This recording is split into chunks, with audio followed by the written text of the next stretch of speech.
اعوذ باللہ من الشیطان الرجیم، بسم اللہ الرحمن الرحیم۔ السلام علیکم میرے معزز ناظرین، میں آپ کو اپنے یوٹیوب چینل اردو ادب اور ادب پر خوش آمدید کہتا ہوں۔ آج ہم اردو لیکچر کے امتحان کی تیاری کے لیے آپ کے لیے ہمیشہ کی طرح ماڈل پیپر کے طور پر 10 سوالات لے کر آئے ہیں، جن کو دیکھنے اور سننے کے بعد آپ کو اردو لیکچر کے امتحان کو پاس کرنے میں انشاءاللہ ضرور مدد ملے گی۔ ایک اردو ادب کا طالب علم ہونے کے ناطے میری آپ سے گزارش ہے کہ اگر کسی جگہ پر آپ کو ویڈیو میں کسی قسم کی غلطی نظر آئے تو کمنٹس باکس میں ضرور کمنٹس کر دیں، میں آپ کا بے حد شکر گزار ہوں گا، کیونکہ اس سے مجھے اپنی اصلاح کرنے میں مدد ملے گی۔ تو چلتے ہیں اپنے موضوع کی جانب۔ تو آج کی ویڈیو کا جو پہلا سوال ہے وہ سوال نمبر 11 ہے۔ مستنصر حسین تارڑ کی کتاب اے غزال شب کس نوعیت کی کتاب ہے؟ سوال نمبر 11 دوبارہ سننا۔ مستنصر حسین تارڑ کی کتاب اے غزال شب کس نوعیت کی کتاب ہے؟ آپشن اے سفر نامہ، آپشن بی مکاتیب، option C novel, option D افسانہ۔ تو میرے معزز ناظرین، سوال نمبر 11 کا جو درست جواب ہے وہ آپشن سی ہے، ناول۔ تو چلتے ہیں سوال نمبر 12 کی جانب۔ ناول کئی چاند تھے سر آسماں کے مصنف کا نام کیا ہے؟ سوال نمبر 12 دوبارہ سننا۔ ناول کئی چاند تھے سر آسماں کے مصنف کا نام کیا ہے؟ آپشن اے شمس الرحمان فاروقی، آپشن بی عبداللہ حسین، آپشن سی عبدال بیلا، آپشن ڈی انتظار حسین۔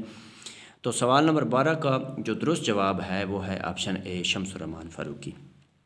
تو میرے معزز ناظرین، اس ویڈیو میں جو آپ کو اوپر یہ سوال نظر آ رہے ہیں 8، 9 اور 10 نمبر، تو ان سوالوں کے جواب جو ہیں وہ میں اس سے پہلے والی ویڈیو میں ریکارڈ کروا چکا ہوں۔ اگر آپ ان سوالوں کے جواب جاننا چاہتے ہیں تو اس سے پہلے والی ویڈیو کو دیکھ لیں، ان میں آپ کو انشاءاللہ ان سوالوں کے جواب صحیح جو ہیں وہ مل جائیں گے۔ تو چلتے ہیں سوال نمبر 13 کی جانب۔ تو سوال نمبر 13 ہے، مشہور مثنوی نگار نواب مرزا شوق کس کے شاگرد تھے؟ سوال نمبر 13 دوبارہ سننا۔ مشہور مثنوی نگار نواب مرزا شوق کس کے شاگرد تھے؟ آپشن اے مرزا غالب، آپشن بی حیدر علی آتش، option C Imam Bakhsh ناسخ، option D Mirza Muhammad Rafi سودا۔ تو سوال نمبر 13 کا جو درست جواب ہے وہ ہے آپشن بی حیدر علی آتش۔ تو چلتے ہیں سوال نمبر 14 کی جانب۔ اعتراف جرم کس کتاب کے پیش لفظ کا عنوان ہے؟ سوال نمبر 14 دوبارہ سننا۔ اعتراف جرم کس کتاب کے پیش لفظ کا عنوان ہے؟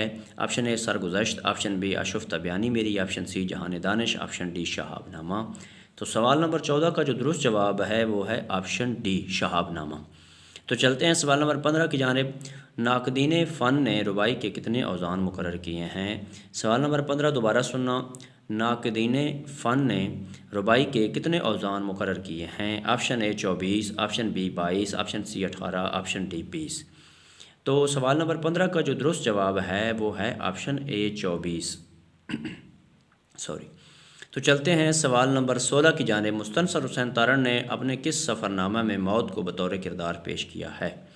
سوال نمبر 16 دوبارہ سننا۔ مستنصر حسین تارڑ نے اپنے کس سفر نامے میں موت کو بطور کردار پیش کیا ہے؟ آپشن اے چترال داستان، آپشن بی کیٹو کہانی، آپشن سی ناگا پربت، آپشن ڈی یاک سرائے۔ تو میرے معزز ناظرین، سوال نمبر 16 کا جو درست جواب ہے وہ ہے آپشن ڈی یاک سرائے۔ تو چلتے ہیں سوال نمبر 17 کی جانب۔ پیر کامل کس کا لکھا ہوا ناول ہے؟ سوال نمبر 17 دوبارہ سننا۔ پیر کامل کس کا لکھا ناول ہے؟ Option A Umera Ahmed, option B Bano Qudsia, option C Bushra Rehman, option D A R Khatoon. تو میرے معزز ناظرین، سوال نمبر 17 کا جو درست جواب ہے وہ ہے آپشن اے عمیرہ احمد۔ تو چلتے ہیں سوال نمبر 18 کی جانب۔ سوال نمبر 18، ہاشم ندیم کے اس ناول کا کیا نام ہے جو روزنامہ جنگ سنڈے ایڈیشن میں بالاقساط چھپتا ہے؟ سوال نمبر 18 دوبارہ سننا۔ ہاشم ندیم کے اس ناول کا کیا نام ہے جو روزنامہ جنگ سنڈے ایڈیشن میں بالاقساط چھپتا ہے؟ آپشن اے جنت کی تلاش، آپشن بی پری زاد، آپشن سی ٹیڑھی لکیر، آپشن ڈی خونے جگر ہونے تک۔ تو سوال نمبر 18 کا جو درست جواب ہے وہ ہے آپشن بی پری زاد۔ تو چلتے ہیں سوال نمبر 19 کی جانب۔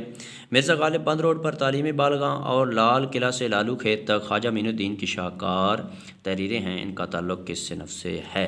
سوال نمبر 19 دوبارہ سننا۔ مرزا غالب بند روڈ پر تعلیمی بالغاں اور لال قلعہ سے لالو کھیت تک خواجہ معین الدین کی شاہکار تحریریں ہیں، ان کا تعلق کس صنف سے ہے؟ Option A drama, option B novel, option C سفر نامہ، آپشن ڈی کالم نگاری۔ تو سوال نمبر 19 کا جو درست جواب ہے وہ ہے آپشن اے ڈرامہ۔ تو چلتے ہیں سوال نمبر 20 کی جانب، اور اس ویڈیو کے اعتبار سے آخری سوال کی جانب۔ یاد کس شاعر کی شاعری کا کلیدی لفظ ہے؟ سوال نمبر 20 دوبارہ سننا، یاد کس شاعر کی شاعری کا کلیدی لفظ ہے؟ Option A Ibn Insha, option B Shahzad Ahmad, option C Nasir Kazmi, option D Faiz. تو میرے معزز ناظرین، سوال نمبر 20 کا جو درست جواب ہے وہ ہے آپشن سی ناصر کاظمی۔ تو میرے معزز ناظرین، اگر آپ کو اردو ادب کے حوالے سے میری یہ ادنیٰ سی کاوش پسند آئی ہے تو میری ایک طالب علم ہونے کے ناطے آپ سے گزارش ہے کہ میرے چینل اردو ادب اور ادب کو ضرور سبسکرائب کر دیں، گھنٹی کو دبا دیں، لائک بھی کر دیں، اس سے میری بہت زیادہ حوصلہ افزائی ہوتی ہے۔ اللہ آپ کو اپنے پیاروں کے صدقہ میں اپنی حفظ و امان میں رکھے اور زندگی کے ہر امتحان میں کامیاب کرے، آمین والسلام۔